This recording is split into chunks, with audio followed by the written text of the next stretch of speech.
Halo semuanya, perkenalkan nama saya Sakib Batur Rahmat dengan NIM 2403010015 dari program Studi Teknik Informatika kelas A angkatan 2024.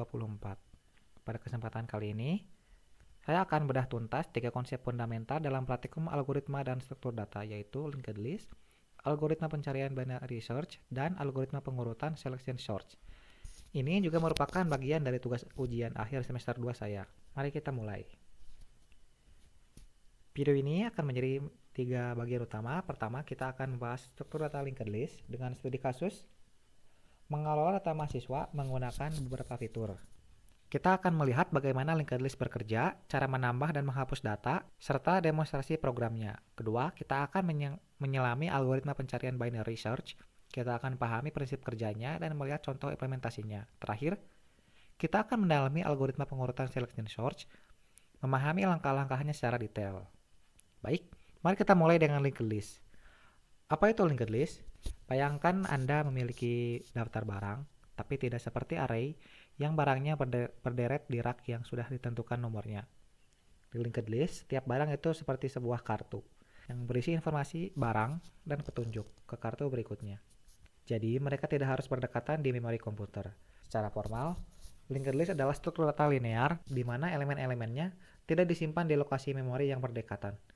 Setiap elemen disebut node atau simpul. Setiap node memiliki dua bagian utama. Yang pertama adalah data. Dalam soal ini, data tersebut adalah npm, nama, dan IPK. Kemudian, ada pointer atau link sebuah referensi atau alamat ke node berikutnya dalam urutan. Node pertama dalam linked list disebut head. Jika linked list kosong, maka head akan merujuk ke node. Dalam program yang saya telah buat, saya membuat kelas node Sakib. Fungsi init adalah konstruktor saat kita membuat objek node.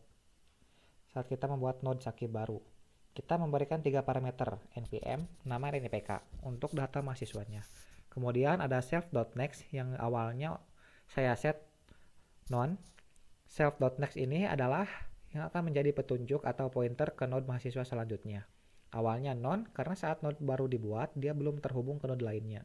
Kemudian terdapat kelas linked list Sakib, yaitu untuk mengelola kumpulan node-node yang telah saya buat. Kelas linked list Sakib ini memiliki satu atribut penting, yaitu self.head. Ini adalah penunjuk ke node pertama di daftar. Jika self.head adalah non, itu berarti linked list kita masih kosong. Sekarang, bagaimana kita menambahkan mahasiswa ke dalam daftar? Saya menyediakan dua metode, yaitu fungsi untuk menambahkan data di awal dan juga fungsi untuk menambahkan data di akhir. Untuk menambahkan data di awal, langkahnya cukup sederhana. Kita buat node baru dengan data mahasiswa yang diberikan. Node baru.next itu maka kita arahkan ke self.head yang lama. Jadi node baru ini sekarang menunjuk ke node yang sebelumnya adalah node pertama. Kemudian kita perbarui self.head ini untuk menunjuk ke node baru. Ini membuat node baru menjadi node pertama yang baru. Kemudian adalah metode untuk menambahkan data di akhir. Metode untuk menambahkan data di akhir ini cukup berbeda. Pertama, kita cek apakah list kosong. Jika iya, maka node baru langsung menjadi head. Yang ini. Jika tidak, kita mulai dari head dan bergerak iterasi menggunakan variabel sekarang. Sehingga kita menemukan node terakhir, yaitu node yang next-nya adalah none. Setelah menemukan node terakhir, kita atur sekarang .next-nya untuk menunjuk ke node yang baru. Ini secara efektif menambahkan node baru di ujung list. Yang ini. Bagaimana dengan penghapusan data? Di fungsi ini, metode penghapusan data adalah mencari mahasiswa berdasarkan npm yang akan dihapusnya. Untuk menghapus node, kita perlu melacak dua hal, yaitu node sekarang yang sedang kita periksa dan node sebelumnya.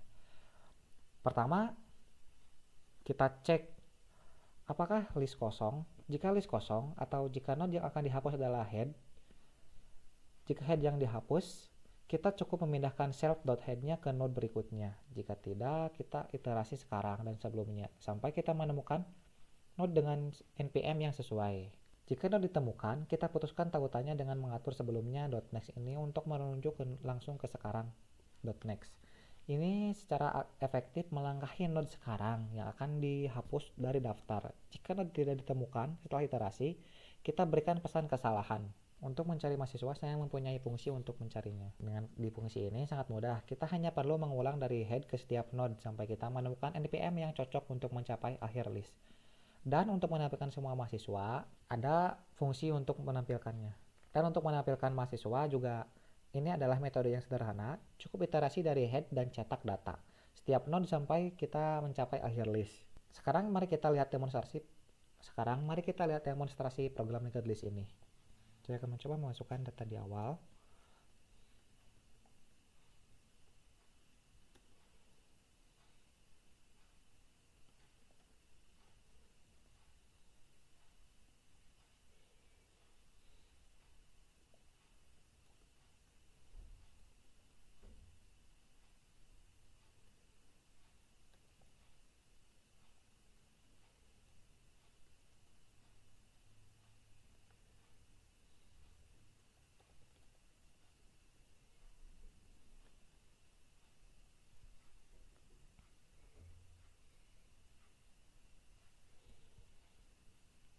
Sekarang mari kita tampilkan. Ini adalah data mahasiswa yang telah kita buat dengan penambahan data di awal. Semuanya akan terurut. Data yang baru ditambahkan akan menjadi data yang pertama. Sekarang saya akan menambahkan data di akhir.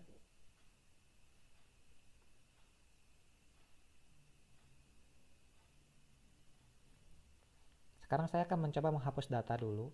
Saya akan mencoba menghapus data mahasiswa dengan npm 2401.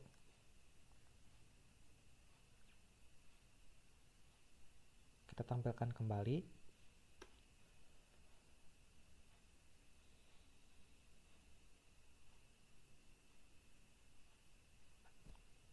Maka Harto sudah tidak ada. Kita tambahkan data mahasiswa di akhir dengan 2401. Kita tambahkan kembali Harto dan 2.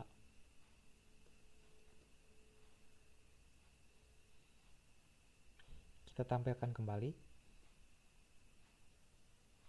Maka Harto sudah ada kembali. Kita akan coba mencari mahasiswa. Yang muncul adalah Harto. Jika kita mencari mahasiswa dengan NPM yang tidak ada, misalnya 3000, maka dengan NPM tersebut tidak ditemukan.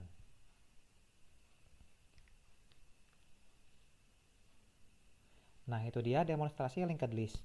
Anda bisa lihat bagaimana node bisa ditambahkan di awal dan di akhir, dicari, bahkan dihapus secara dinamis tanpa perlu mengubah ukuran memori yang sudah dialokasikan seperti pada array.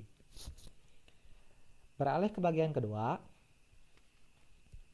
kita akan membahas algoritma pencarian binary search. Algoritma ini sangat efisien untuk mencari elemen dalam daftar. Tapi ada syaratnya, daftar tersebut harus sudah terurut. Jika tidak terurut, binary search tidak akan bekerja dengan benar. Dalam binary search, kita tidak perlu memeriksa setiap elemen. Kita hanya perlu membandingkan elemen yang dicari dengan elemen yang di tengah daftar. Prinsip kerja binary search adalah menentukan batas atas. Kita mulai dengan menentukan batas bawah, indeks pertama, dan batas atas, indeks terakhir, dalam daftar yang akan dicari. Yang kedua adalah cari nilai tengah, hitung indeks tengah. Saya menggunakan logika tengah sama dengan batas bawah ditambah batas atas dibagi 2. Yang ketiga adalah bandingkan nilai posisi tengah dengan target yang ingin kita cari. Jika nilai tengah sama dengan target, kita menemukan target, kembali indeks tengah. Jika nilai tengah kurang dari target, artinya target kita pasti ada di tengah setengah bagian kanan dari daftar. Karena daftar terurut, kita ubah batas bawah menjadi tengah tambah 1. Jika nilai tengah lebih besar dari target, artinya target kita pasti ada di setengah bagian kiri dari daftar. Kita ubah batas atas menjadi tengah dikurangi 1. Ulangi terus langkah 2 dan 3 sampai batas bawah lebih besar dari batas atas. Jika ini terjadi, berarti target tidak ditemukan di daftar. Setiap kali perulangan, kita mengurangi area pencarian menjadi setengahnya. Membuat algoritma ini sangat cepat. Berikut ini adalah program implementasi binary search yang saya buat. Dalam program ini terdapat 2 fungsi utama, yaitu binary search, dan untuk fungsi menjalankan binary search tersebut. Dalam binary search, kita mendapat dalam binary search saya membuat dua parameter, yaitu parameter data dan parameter target nilai yang akan dicari. Variabel batas bawah dan batas atas. Kemudian looping while akan terus berjalan selama batas bawah tidak melewati batas atas. Di setiap iterasi, tengah dihitung dan perbandingan dilakukan untuk menyesuaikan batas atas atau batas bawah hingga target ditemukan atau rentang pencarian habis. Kemudian fungsi yang terakhir adalah antarmuka untuk pengguna. Ia meminta daftar bilangan terurut dari nilai yang ingin dicari. Kemudian memanggil fungsi binary search dan menampilkan hasilnya. Penting untuk diingat bahwa saya mengasumsikan input dari user sudah terurut. Dalam aplikasi nyata, kita harus memastikan daftar terurut terlebih dahulu. Mari kita demonstrasikan binary search.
Dalam contoh program ini, saya memasukkan angka terurut dari 10 sampai 90.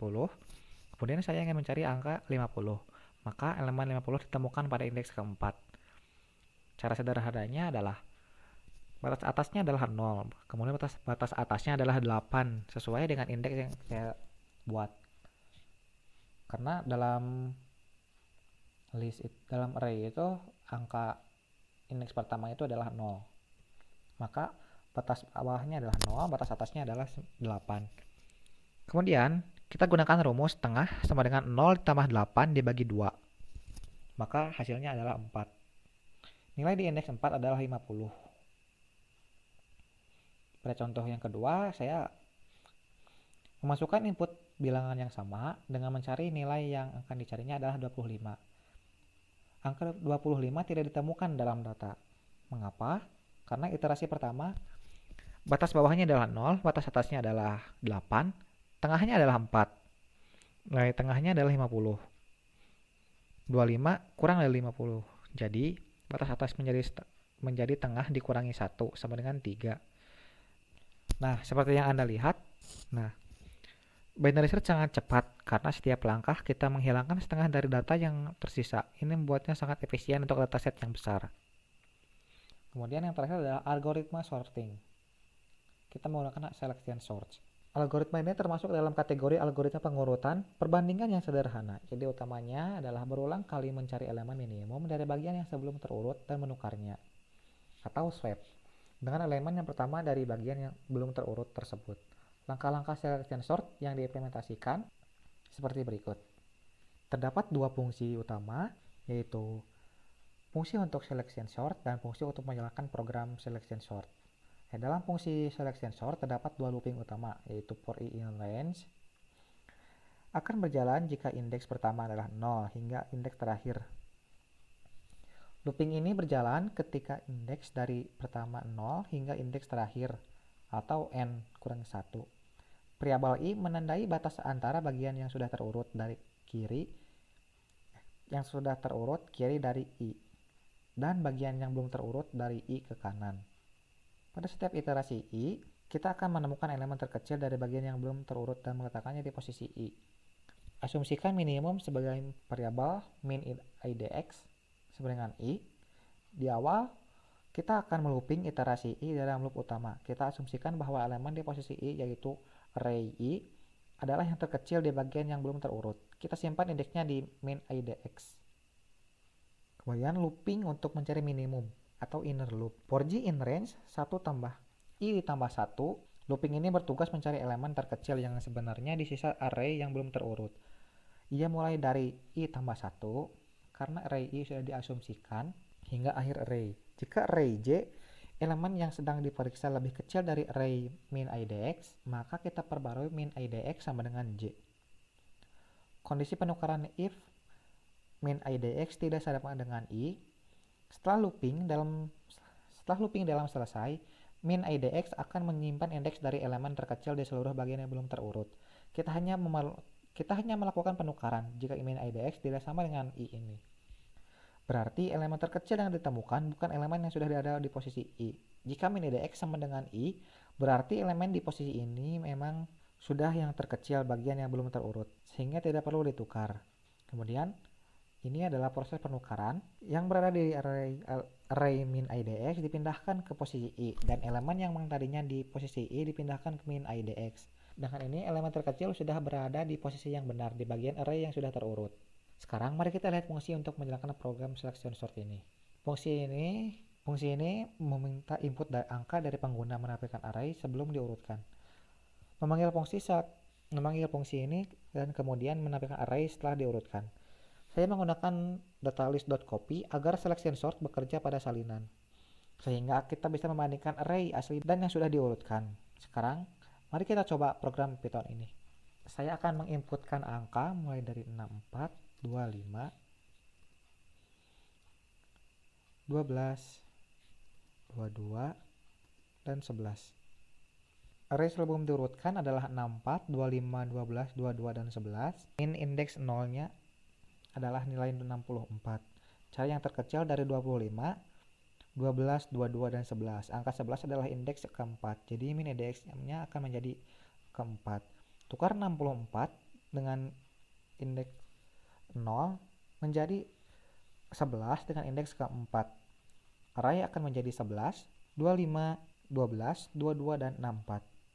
Step kedua adalah min indeks awalnya 1 adalah 25.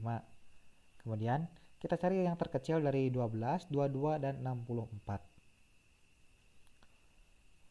Angka 12 ada di indeks kedua. Jadi min indeksnya kita ubah menjadi 2. Jadi min indeksnya menjadi 2. Maka tukar 25 indeks ke-1 dengan 12 indeks ke-2. Jadi array sekarang adalah 11, 12, 25, 22, dan 64. Case ketiga, min edx-nya sama dengan 2, yaitu nilai 25. Cari yang terkecil dari 22 dan 64. Angka 22 ada di indeks ketiga. Jadi minimum indeksnya kita ubah jadi 3. Maka tukar 25 indeks kedua dengan 22 indeks ketiga. Maka array-nya menjadi 11, 12, 22, 25, dan 64. Case ketiga, min indeksnya awalnya 25. Cari yang terkecil dari 64. Angka 25 adalah angka yang sudah terkecil. Maka min indeksnya adalah tetap di 3. Tidak ada penukaran array dalam case tersebut. Maka artinya looping selesai. Output array setelah diurutkan menjadi 11, 12, 22, 25, dan 64. Jadi selection sort ini bekerja dengan menemukan elemen terkecil dan memindahkannya ke posisi yang benar secara bertahap. Ini adalah algoritma yang mudah dipahami meskipun mungkin tidak efisien algoritma pengurutan lain untuk data yang sangat besar. Baik, kita telah menjelajahi 3 konsep penting, yaitu linked list, struktur data dinamis efisien untuk menambahkan data, menghapuskan data di mana saja. Kemudian, binary search, algoritma pencarian yang sangat cepat untuk data terurut. Dan yang terakhir adalah selection sort, algoritma pengurutan yang sederhana dan mudah dipahami. Saya harap penjelasan ini cukup detail dan mudah dipahami. Terima kasih telah menonton video ini. Mungkin cukup sekian yang bisa saya sampaikan. Terima kasih. Wassalamualaikum warahmatullahi wabarakatuh.